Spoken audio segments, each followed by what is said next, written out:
Hello viewers, you are welcome to another edition of the Big League Soccer. Of course, I'm your regular host. My name remains Kozim Elegbede. And with me, I have my panel of analysts who are here with me. And from my right, I have Babatunde. Baba, how are you? I'm fine. It's a pleasure to be here. And I have a very happy Man United fan in the person of Kayode Ogundare. Kayode, the game on Wednesday was very, very good for you guys. Yes, it was. You can say that again. And Julius Ojagbase, who is obviously a Arsenal fan, yes, he said so several times on the program. Julius, you're welcome. Thank you. It's a pleasure to be here again. Well, viewers, the Midweek Champions League actions concluded on Wednesday. Now we know the identities of the 8 quarter-finalists. We have 2 from England, thankfully so. We have Chelsea, we have Manchester United. From Spain, we have 3, the largest contingent. And talking about Real Madrid, we have Barcelona, of course, and we have Atletico Madrid. From Germany, we have Bayern Munich and Dortmund, while PSG completes the list from France. The 8 teams will go into Porto on Friday to know their route to the Lisbon showpiece. People, it is time for you to play for your club to have a very, very good draw. Kayode, Manchester United overturned a 2-0 first leg defeat, becoming the second team in this draw of Champions League to do so. How did Moyes turn it around after the problem of the weekend? Well, I think the players were fired up, and basically the results, they got the results they wanted because of the early goals that they got. Right. That actually put this element of belief in the players that maybe we can do it. But I don't want to relive the final 10 minutes of the game in my No United fan will want to relive that because I mean it was edge of the seat. Yes. Longest 10 the minutes. longest 10 minutes in football in recent time. Julius, how did you feel that Robin van Persie, a former Arsenal player, striker, scored a hat-trick that has helped United to reach the quarterfinals, where Arsenal failed to progress? Well, how I feel as an Arsenal fan, I'm not really okay that I got the goal, but I mean that's been biased. But to be honest, that's Van Persie at his best. Right. We know what he can do when he's on form, like he was yesterday. It was actually a good game for him. They came out smoking and they got what they want. A penalty, a free kick, and a tapping from was it a really pass? No, the referee got everything spot on. Right. The infringement were rightly called, and thankfully they got the goal. And again, one of the things I saw in the team yesterday, maybe it's me, but I saw the finger of Alex, in the performance of the players. For so long, we have not seen a Man U perform the way they did yesterday. Probably when under Alex, you see them, smoking like they did yesterday. Now, why I said the finger of Alex, after the last game they lost to Liverpool, yeah. They showed him in his stand, and he was just... He was like a monk. Yes, he sat there glued, stony faced. He couldn't get up. So I was just thinking, perhaps maybe he had a talk with the player. No, it wasn't perhaps. Moyes came out to say Alex talked to them, and that it was like he gave them some tips ahead of the Olympiacos game. And if I want to preempt or say, I might say one of the things he will say to them, he will look at them and say, why are you letting the club down? Because he knows exactly what they can do, despite some of them are average players, but you see that fire of giving like 120%, they brought it accessibly, and that gave them the victory. Yes, and Baba, do you see United kick on from here? Van Persie, who has not been hitting it regularly from the beginning of the season, scored a hat-trick on Wednesday. Do you think United can just take it up and start chalking up the points? Frankly speaking, I don't think so. Judging by the opposition United play against, as we saw, Right. I mean, that was an Olympiacos side that even during the first leg when they scored 2 goals, you can see their body reaction is like they were even shocked that, oh, we can get 2 goals against United. And with the recent events that has been happening at United, you can expect that the players will react and they'll be fired up to play against in the second leg. And they got the goals. That has to do with the opposition, because on a good day, if you have gotten a 2-goal lead, at least you'll be able to get just 1 goal away. I mean, so it's very likely for the host, but it didn't happen. And I don't think going now into the quarterfinals, all the teams they can draw now. They are tough teams who are well tested, and it will be difficult to see United getting through. Fine. That's exactly where we go next. The draw. For the Champions League, the remaining route to Lisbon holds on Friday. All the 8 teams will go into the heart. And now, at this stage, any club can play against any club. There is no immunity from the nation, from coming from the same nation. There is no immunity from emerging from the same group. Anybody can just face anybody. Incidentally, Jose Mourinho went over the top after decisioning Galatasaray by saying Chelsea were ready for anything. Baba, do you think Chelsea are ready to take on the likes of Bayern Munich, Real Madrid and Barcelona, as it were? I think what Chelsea has going for them is Mourinho is very experienced when it comes to Champions League. He has won it a couple of times, and I think with the kind of players he has, and you talk of a Chelsea side that's well studied, they have physicality, they have some players too. And they have a very large pool of players to pick from. I think with that and with what we have seen in recent times, that a Chelsea team that can play so back-footed, winning against Barcelona, I think all this all this factor will come to play. Knowing that they have a tactician that knows how to pack the bus, how to get the results when the teams are down. So I think Chelsea stand a very good chance. Okay. Among the 8 teams, Kayode, how will you rate their chances? Straight away, let me say, for me, the 2 weakest teams left in the competition are the 2 English teams. Chelsea. That's a surprise. Yeah, we had the English teams this season have not been up to scratch when you compare them to the other teams. Right. And the 2 strongest teams from where I'm sitting will be Bayern and Real Madrid. Okay, not even Barcelona. No. Great. And then incidentally, nobody's looking at PSG.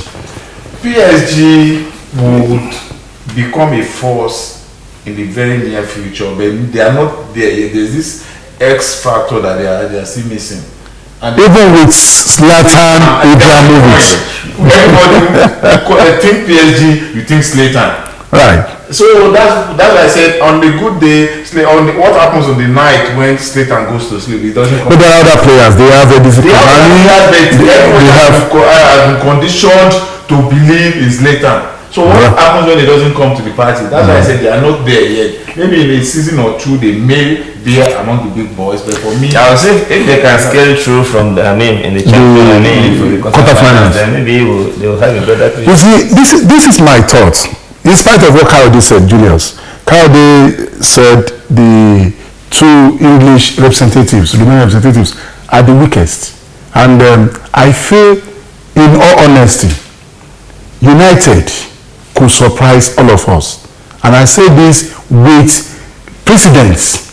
The season Liverpool won the Champions League in 2005. Nobody expected it. And Liverpool finished outside the top 4 that season. The season Chelsea won it, that was 2 seasons ago.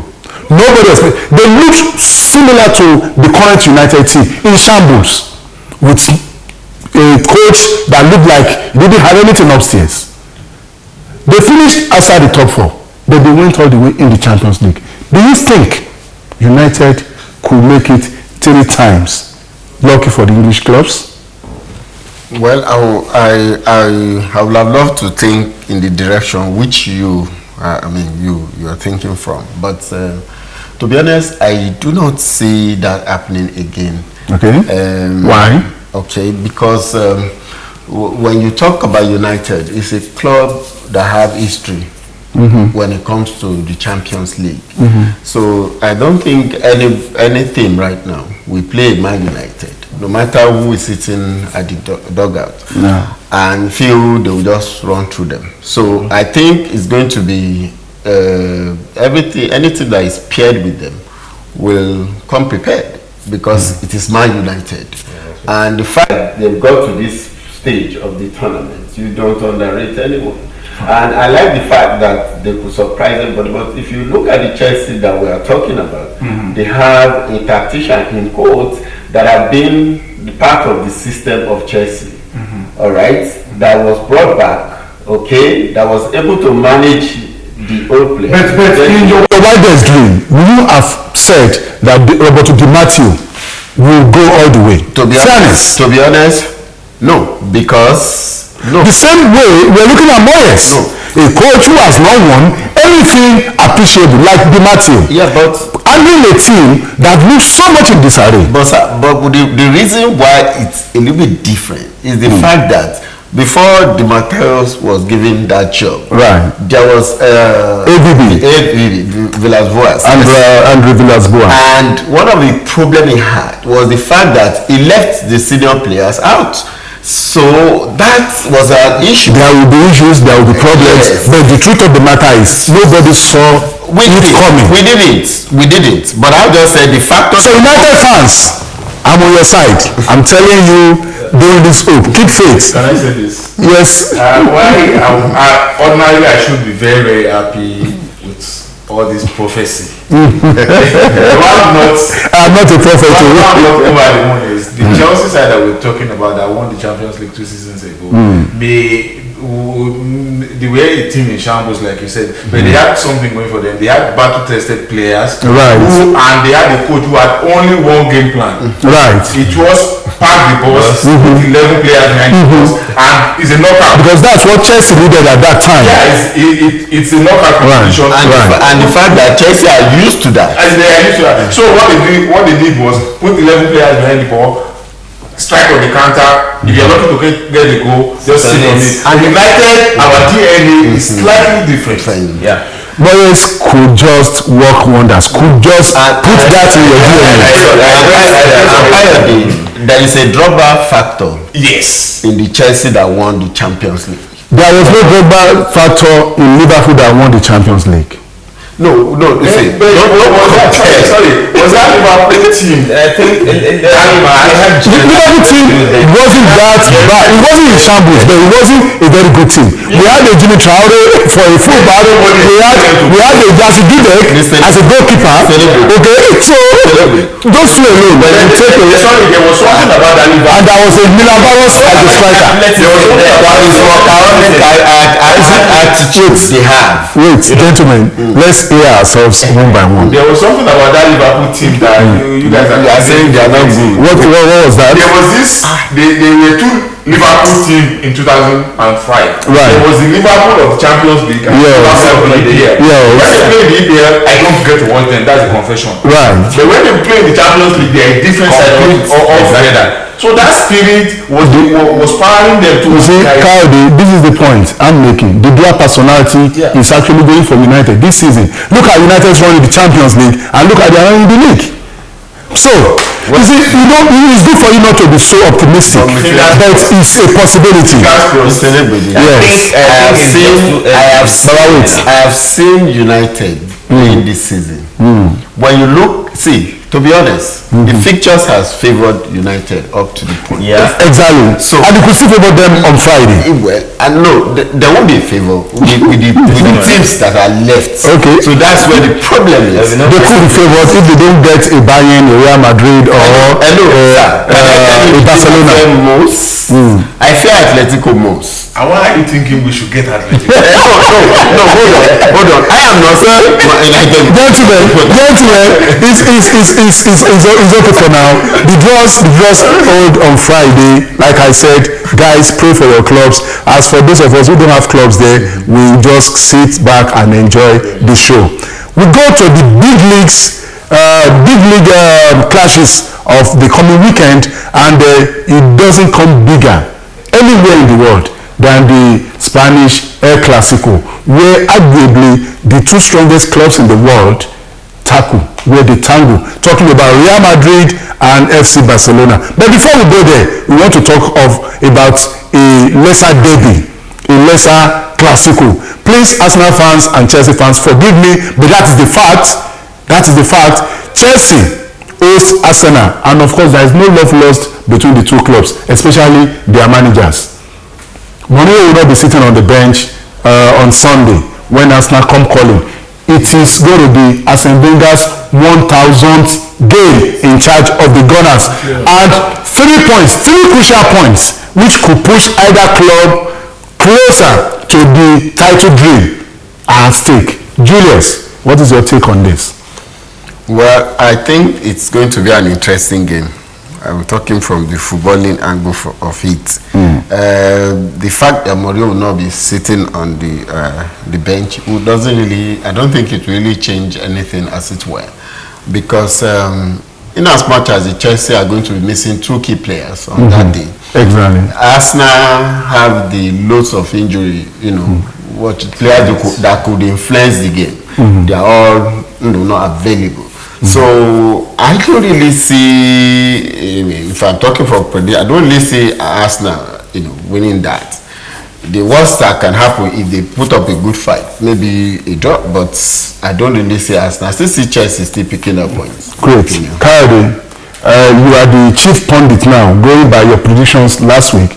You were the only one who got Man U Liverpool prediction right. You said Liverpool will win, even though the scoreline didn't tally. But you were the current pundit. You have taken that over from Julius, who succeeded Baba. Now, what is your thought? What is your take on Arsenal away to Chelsea at Stamford Bridge with those 2 key players missing and with the manager not in the dugout?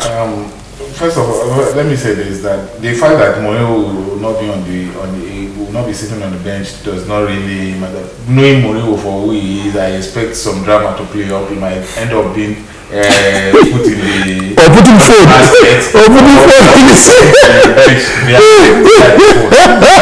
said that, I think the man loves cutting controversies. I think the problem Arsenal will have on Saturday will not be a lack of ability, but it will be more mental than physical, because they have this mindset when they play Chelsea that maybe we are not that good enough.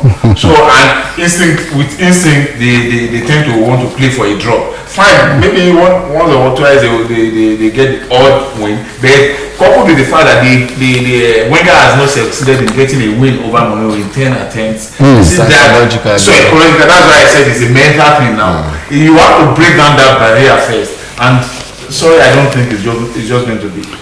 Baba, in the last 5 trips to Stamford Bridge, Arsenal actually won twice. That's not bad. Correct. Yeah. It's true, Wenger has not defeated any Mourinho-led team, but this is their 182nd clash between Arsenal and Chelsea anywhere, whether Stamford Bridge or Emirates or even Highbury of those days. As an Arsenal fan, what is your mind like? How confident are you that you get the 3 points? I think I'm more confident of Arsenal's chances this weekend game. I mean, that's interesting. Exactly. Division from the other guys. I mean, you are talking of a Chelsea side that has been weakened. Yeah. I mean, people talk about that Arsenal, we don't have good strikers. I don't think Chelsea have good strikers too. And when you talk of Ramirez and Willian, these are the 2 key players that bring in so much physicality and speed.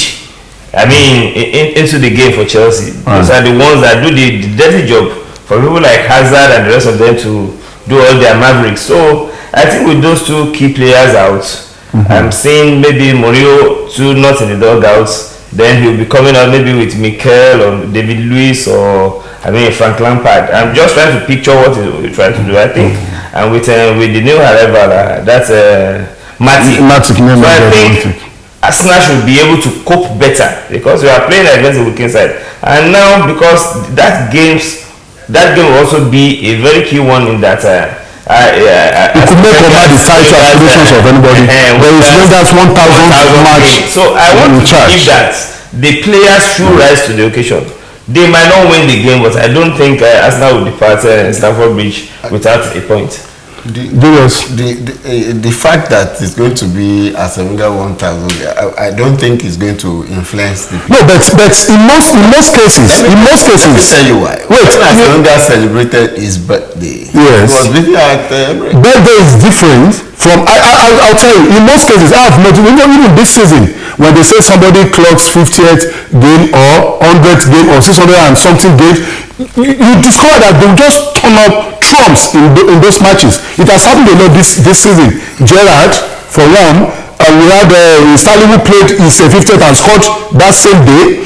Even Wenger this season, it's like something like that happened to either him or the players. So it's key.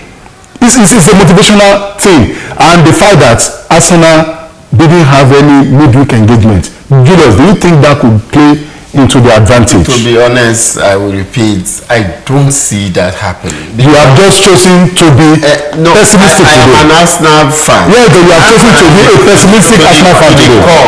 But the truth is, Arsenal playing the big teams this season has been a problem, and I don't want in the big team league. Arsenal are not bottom. But if they had to play with the top teams this season, they've always had problems. They've not really played convincingly, and you see, with the psychological thing going on from, he has never won a game against this coach. And I think we have gone. I mean, maybe it's the angle that last season Arsenal will play very well, but they will still lose. So I'm not looking at. Okay, gentlemen. We need to do what we need. Let us hazard a guess. Julius, what do you think will be the outcome? If Arsenal do well, a draw. But if not, Chelsea should get the goal 2-1 or something. 2-1 in favor of Chelsea. Yes. At best for Arsenal, a draw. A draw, yes. Coyote. 2-0 for Chelsea. Baba. I'm sticking my neck out for a draw. A draw. Yeah. Okay, fine. So viewers, you have heard.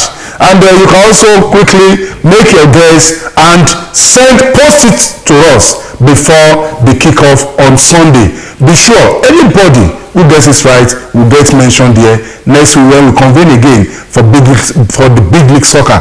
Now we go to the biggest derby of any club football on planet Earth. That is the El Clasico.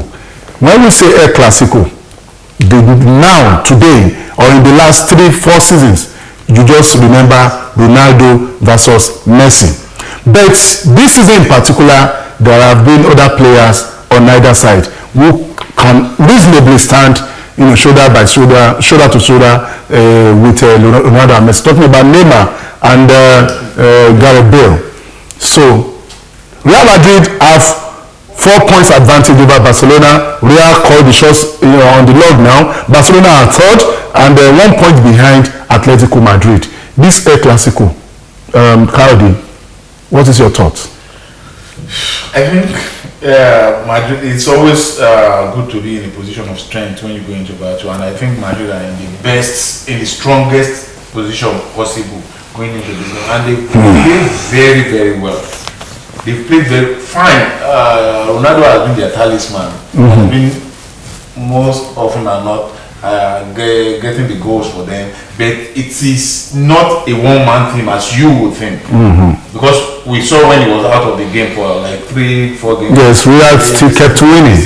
And he kept playing well. So they are now like a fighting unit, even though he is a very, very important part of the unit. So for me, I think they are going to be the stronger side going into this game. They're going to be the stronger side going into Julius, let's look at the key players. Okay, apart from Ronaldo and Gareth Bale on Real Madrid side, and Messi and Neymar on the Barca side, who are the players that you think can actually add to this combo, the pair of combos that the two clubs have, and make a big difference? From the Madrid side, I think they have is it Isco? Isco. Yes. But he's not playing regularly anymore. Yeah, but I saw him in the. You need to Champions see him League. in the champion. I mean, with that form, it would be wrong to put him on the bench.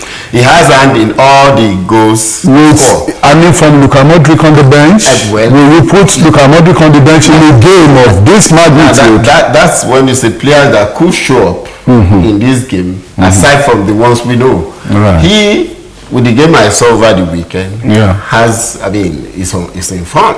Right. If he's fielded in the game, he will make a difference. And then, of course, from the Barcelona side, I think Sanchez, because I remember the last time these two sides met, he scored a chip from the edge of the 18, if you remember. And the fact that the kind of game we used to see them play under Murillo, it's not the same thing we see them play. Under Ancelotti. Yes, right now they play football as it were, and that's that's what will make it an interesting game. And those two players we have, they will have their say on the game. Great, Baba. If we look at the two clubs' benches, one gets an impression that Real Madrid's bench is going to be richer than Barcelona's. Do you think this could play an important role in determining who wins on the day? I don't think the bench will determine the outcome of this game because on a good day, you are talking of a team with two different styles. Philosophies, yes. So Madrid comes into the game trying to get to Ronaldo with pace and Bale with pace. They uses the pace and a little bit of physicality to achieve their goals, which has been going for them. But you talk of a backer side that like to caress the ball, hold the ball, and deny keep the ball away from you. Keep the ball away from you as much as possible. So I think I want to give it to.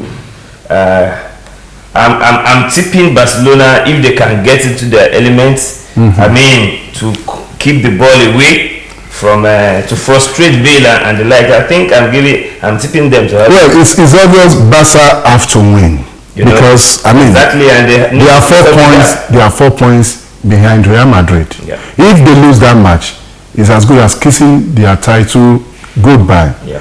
So they have to win. But Julius, if you're going to answer the guess, what the scoreline will be? Yes. I think I'll go for a draw. Okay. I'll go for a draw. I don't actually. Score draw? Yes, score draw. Okay. Probably 2-2 could be. Kayode, before I ask you for your own prediction, there is this negative vibe coming out from Barca camp about Neymar having differences with Lionel Messi. In the last game, Neymar was asked, he wasn't started, he didn't start the game, and that's the game they won 7-0. He was told to warm up. He warmed up for like 10 minutes, and then all of a sudden the coach called somebody to play, and Neymar wasn't happy about it, and news came out that he had issues with Messi. Do you think this could affect Barca's state of mind or even output at Santiago Bernabeu? I think it should. Ordinarily, you won't expect something like that to affect the players because they are all very, very professional playing at the highest level. But then you never can tell with things like this. You never can tell when you cannot ascertain the player's state of mind. So I ordinarily wouldn't expect it to affect their output. But what I fear for is in the long run, how does it play up for the team? Because we've had all of this news before about Messi and other players, Messi and the junior players, Messi and Guardiola, Messi and a whole lot of other people. For me, it's not about this particular game exactly. It's about what happens in the long run. But going into the game, I don't think the game is going to end in a draw. Okay, so I think there's going to be a winner. And that win, would that be? Likely going to be a number of goals, and I think Madrid will edge it. Okay, you are going for Madrid. Yes. Baba, from your previous analysis, it's like you're giving it to Barcelona. I'm giving it to Barcelona. Do you want to hazard guess on scoreline? 2-1, 3-2. Okay, just Barcelona win it.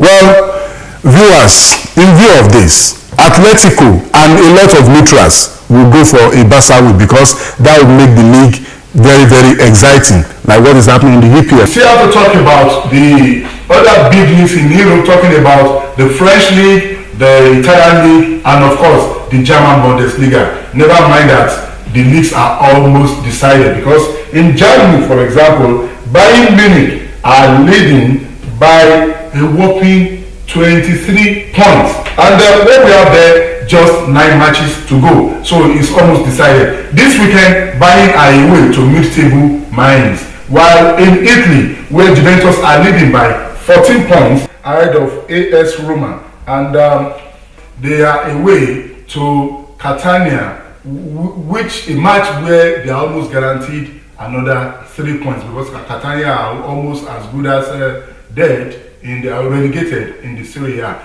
In France, the biggest battle there is between second place AS Monaco and third place Lille. The league leader PSG, who called the shots by a whopping 8 points, are away to relegation until Lorient.